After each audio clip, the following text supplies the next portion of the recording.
Sige. At ang ating PRO po ay si Romeo Macalde. Alam ko po na pag maayos ang operator sa drivers natin, pag natutulungan natin ang mga toda natin, para na rin tinutulungan natin ang ating mga mananakay. Ano, yan naman po ang totoo. Kaya po talaga tinututukan natin ito. Muli po sa ating lahat, sa lahat ng mga katoda po natin, sa lahat ng opisyalis natin, mula sa hanay ng tatlong gulong, maligayang Pasko at maligong bagong taon. Nalagay pa sa ating lahat. Thank you. Alright, once again, sa malakas na palakpakan sa ating City Mayor, Mayor Vico.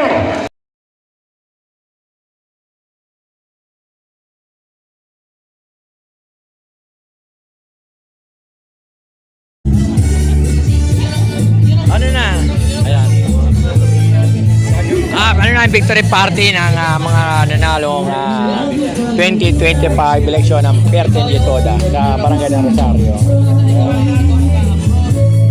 So masaya sa loob ng aming panunungkulan ng aming mga opisyalis. Ayan. So kahit pa paano, kahit konti lang ay masayang naitaos. Ayan. So masaya kami. Sa lingkod. Ayan. So yung dalawa.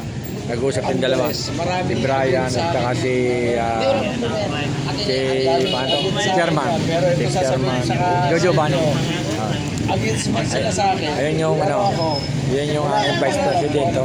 Ayun, Vice! Ano naman? Ayan. Hindi naman nainom yan. Ay para maging masaya kayo. Ginawa po namin ito ng council para po sa inyong lahat. Binigay po kanina yung cash gift. Mamaya po ibibigay na yung sweldo nyo in advance. Diba? Sana po ay alam namin yung liit, pero mas mabilis. Bukas na yan, wala na ngayon yan. Para mas marami pong mas makabili po kayo ng dapat para sa pamilya ninyo. Enjoy lang po tayo at kung ano man po yung kakayanan ng barangay, ito po ay pinagkasya lang. Kasi po hindi